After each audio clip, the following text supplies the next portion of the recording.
menunjukkan apa pentingnya membangun karakter leadership. Branding ini merupakan suatu upaya untuk menjanjikan kepada pelanggan akan mendapatkan suatu layanan atau mendapatkan suatu karakteristik atau mendapatkan suatu spek tertentu dari produk maupun jasa yang kita buat secara konsisten.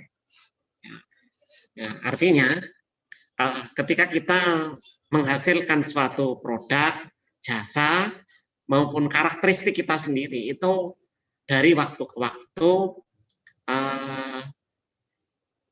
karakter tersebut tetap bisa dipertahankan. Tentu saja yang dipilih adalah brand yang baik. Ya, kalau kalian pernah dengar ada kendaraan, ya, misalnya namanya Lamborghini, maka apa yang akan terkesan di mata kita itu bahwa kendaraan itu entah itu Ferrari, Lamborghini, Rolls-Royce, ya, itu adalah kendaraan yang keren, ya, kemudian kendaraan yang mahal, dan kendaraan punyanya kalangan high, ya, kelasnya artis, gitu ya, pejabat dan lain-lain. Nah, itu suatu produk yang sudah memberikan suatu brand, ya, sehingga dia bisa membangun citra, ya, akan suatu produk yang berkelas. Ya, banyak produk-produk yang lain juga seperti itu.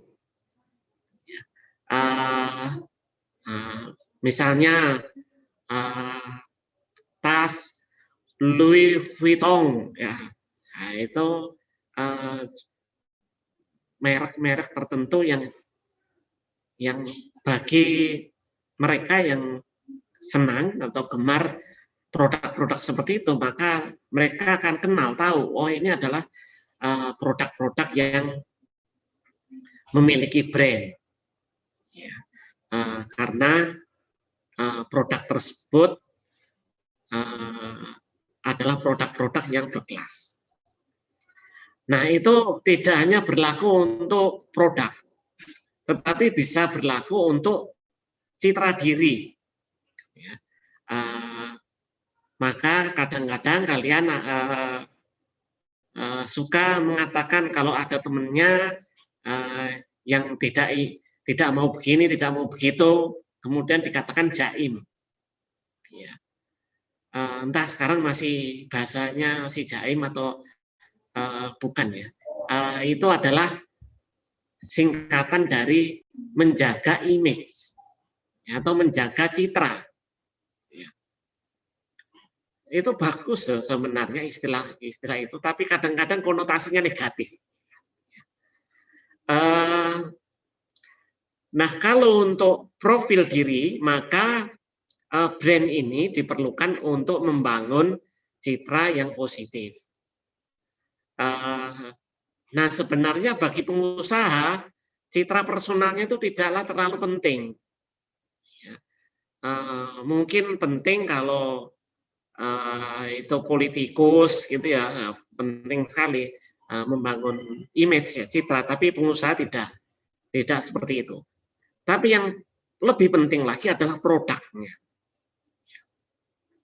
Bagaimana menghasilkan produk maupun jasa, kalau itu bukan berupa produk tapi berupa jasa, yang dari waktu ke waktu cita rasanya, kalau makanan, ya, atau kualitas yang tampilannya, warna dan lain-lain itu tetap bisa dipertahankan.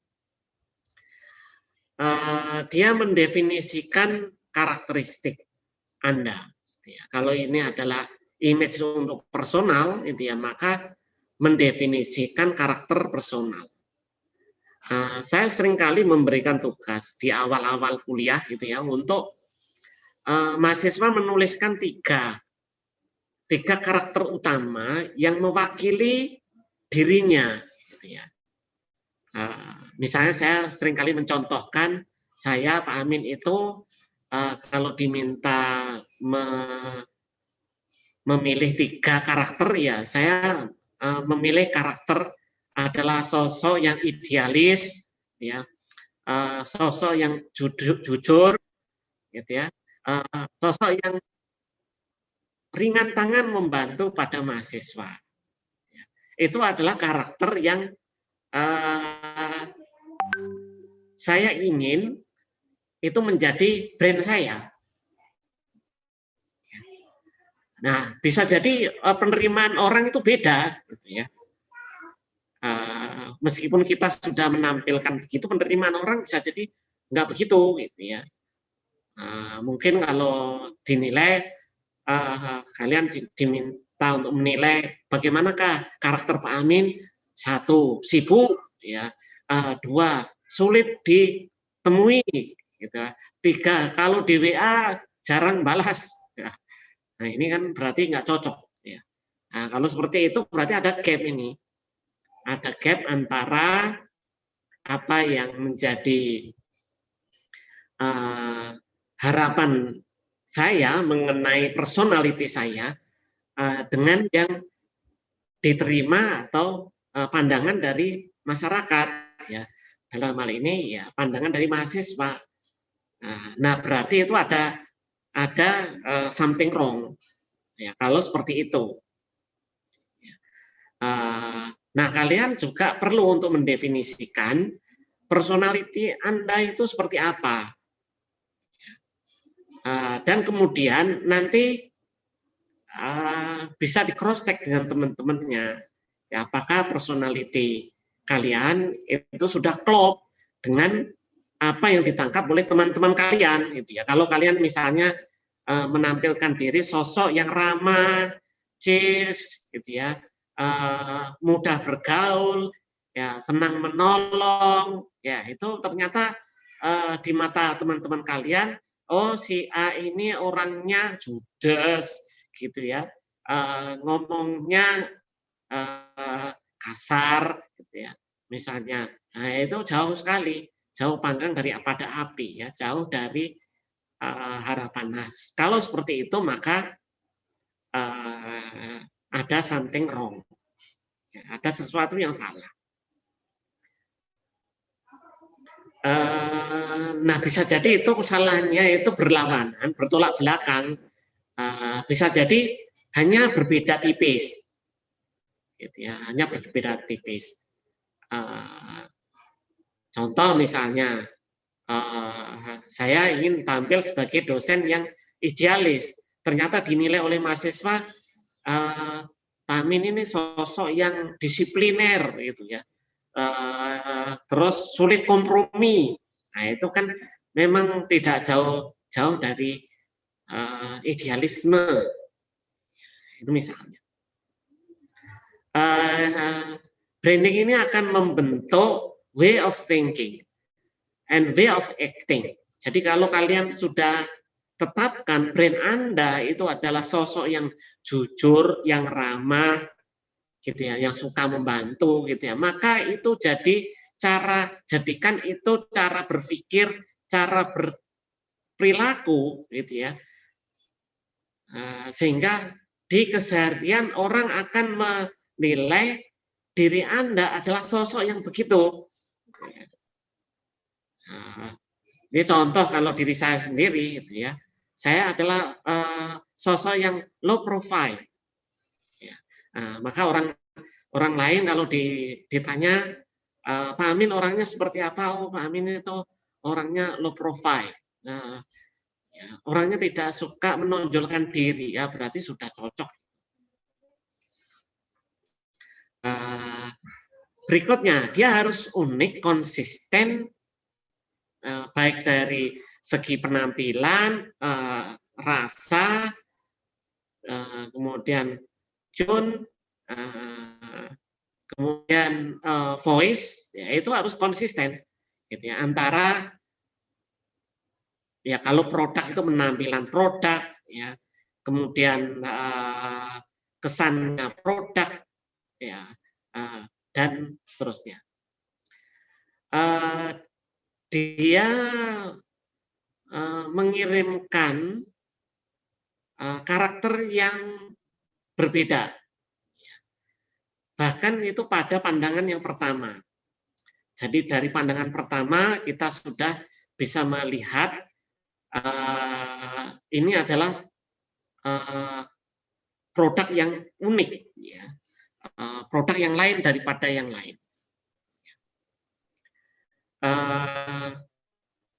Nah, kita inginnya kan kalau kita punya produk gitu ya, maka kesan dari konsumen itu cinta pada pandangan pertama. Inginnya seperti itu. Tapi kadang-kadang itu banyak produk gagal karena apa? Karena sudah kadung benci pada pandangan pertama. Ya, pada pandangan pertama aja sudah nggak seneng. Bagaimana mau memaksakan diri produk ini bisa diterima. Seiring dengan perjalanan waktu, dia akan membangun kesadaran dan attitude terhadap Anda. Jadi seiring dengan perjalanan, dia akan membangun kesadaran umum atau citra umum, citra publik mengenai hal ini. Ya, contoh misalnya yang sedang tren itu kan artis YouTuber gitu ya. Maka kalau disebutkan nama A, B, C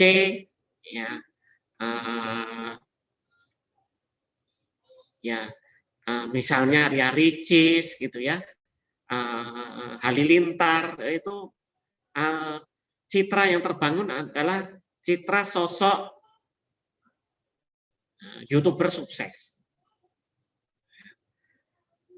Nah, itulah gambaran mengenai pentingnya suatu branding. Ya, semua produk itu harus memiliki branding. Setidaknya itu adalah harapan atau doa kita mengenai produk yang kita hasilkan atau jasa yang kita berikan pada masyarakat atau pada pelanggan. Dan jangan sampai kalau sudah terbangun nih terutama ya, jangan sampai mencoba-coba untuk merusaknya. Ada pepatah yang mengatakan untuk menghasilkan suatu hutan itu diperlukan waktu ratusan atau ribuan tahun. Tapi untuk merusaknya, ya hanya butuh sehari ya sudah bisa rusak. Hanya dibutuhkan waktu 5 menit untuk nebang satu pohon. Ya, padahal nanamnya, merawatnya itu butuh waktu bertahun-tahun, tapi merusaknya mudah. Oleh karena itu maka jangan coba-coba untuk merusak citra diri Anda. Ada beberapa citra yang ketika sudah sekali saja rusak, maka rusaklah seluruh citra Anda, bahkan hingga di masa yang akan datang. Orang yang jujur kok tiba-tiba nyolong, nah itu berarti kan rusak lah kejujuran yang sudah dibangun selama ini. Ya memang tampaknya tidak adil, gitu ya. Membangunnya lama, kok merusaknya kok mudah, gitu ya. Kok mudah rusak, ya itulah yang namanya branding. Dia harus tetap kita jaga secara konsisten dari waktu ke waktu. Oke, kita lanjutkan ya.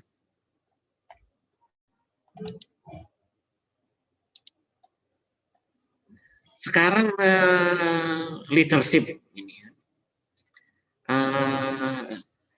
Nah, bagaimanakah kalian itu kelak bisa menjadi sosok yang dicintai dan mencintai anak buah, gitu ya.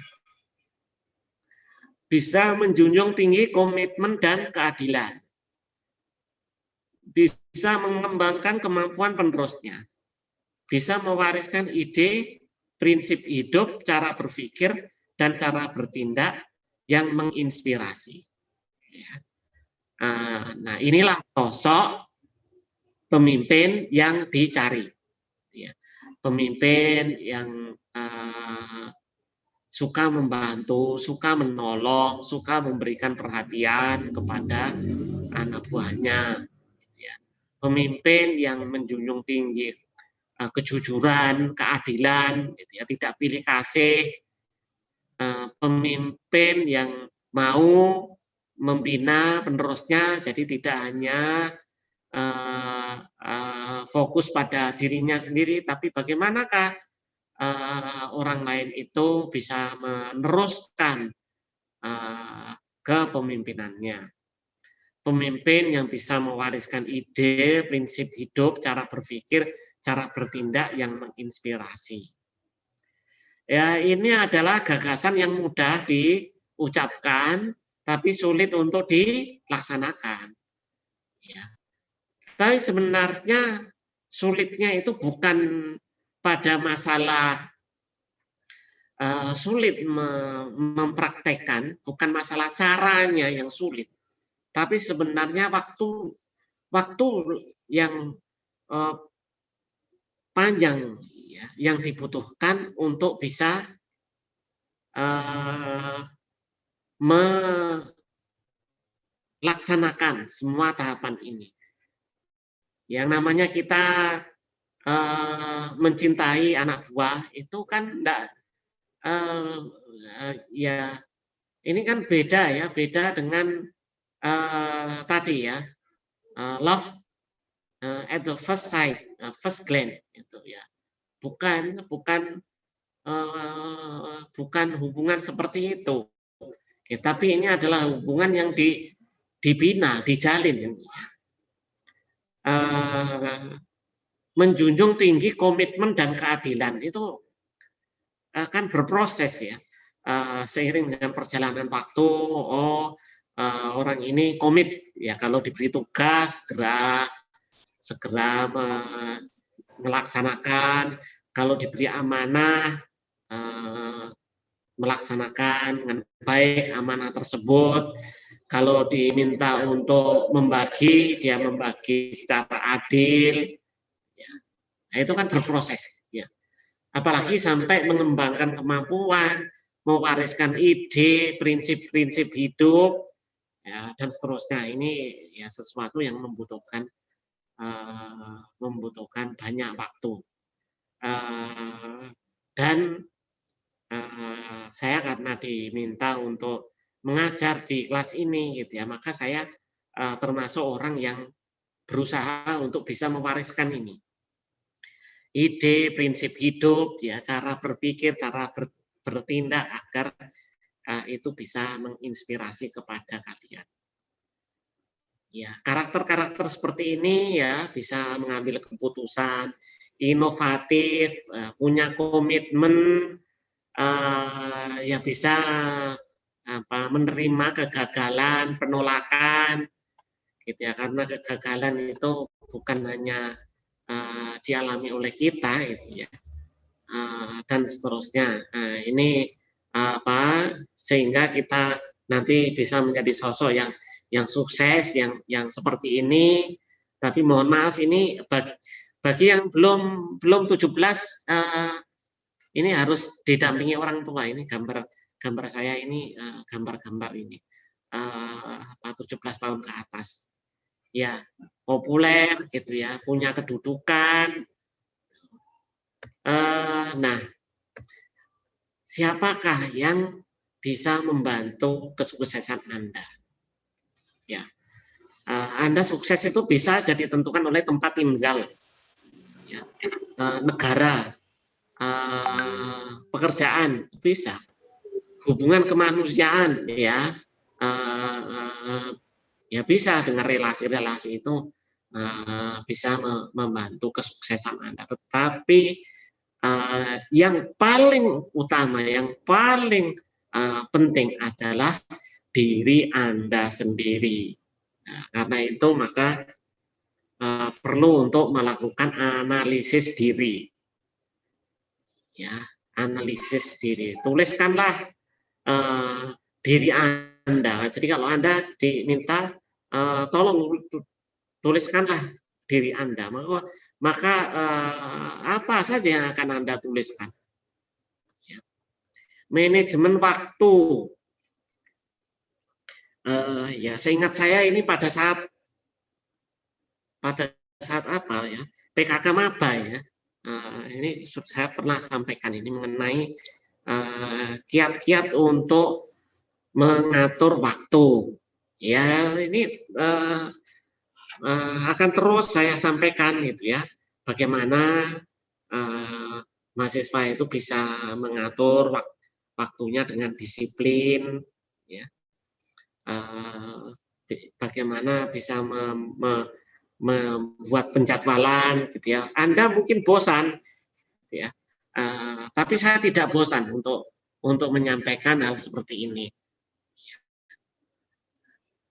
Karena ya ini adalah hal yang saya praktekkan, ya, bagaimana membuat suatu perencanaan, ya, mengatur waktu, ya, agar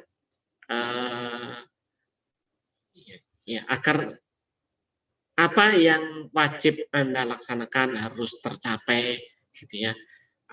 Apa yang tidak boleh kalian lakukan, ya, akan terhindarkan. Ya, kuncinya di sana.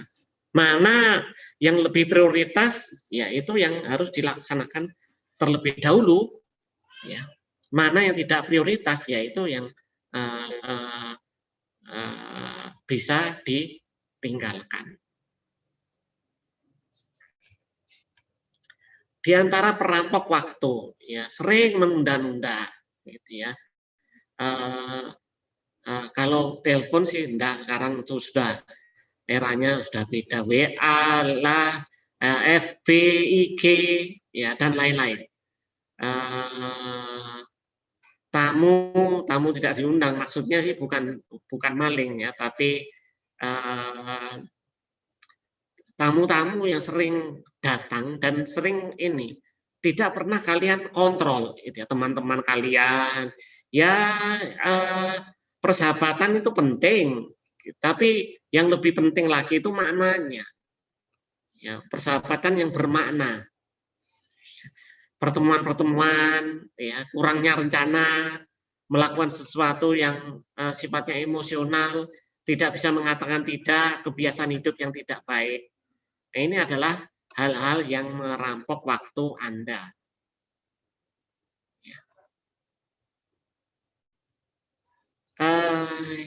Ya, baik. Kelas ini waktunya 40 menit ya. Jadi ini saya sudah 50 menit. Jadi demikian yang bisa saya sampaikan, meskipun singkat ya, semoga bermakna, dan yang lebih penting lagi apa kalian bisa terinspirasi. Dosen pengajar kewirausahaan itu ya memang ada dua, ada dosen UB sendiri, ya, dosen biologi, ada dosen tamu. Jadi kalau dosen tamu itu adalah mereka yang menjadi pengusaha yang kita undang. Ya, sementara kalau dosen internal kita sendiri, ya dosen-dosen UB, itu kan saya, Bu Atun, Pak Lukman, itu dosen yang berusaha nyambi jadi pengusaha. Jadi tugas pokok utamanya ya pasti ya mengajar, ya. Tapi di samping itu, ya bagaimana memanfaatkan waktu dengan sebaik-baiknya untuk bisa tetap meraih peluang-peluang usaha yang ada. Saya akhiri pertemuan hari ini. Terima kasih atas perhatiannya. Ya semoga aja tidak ada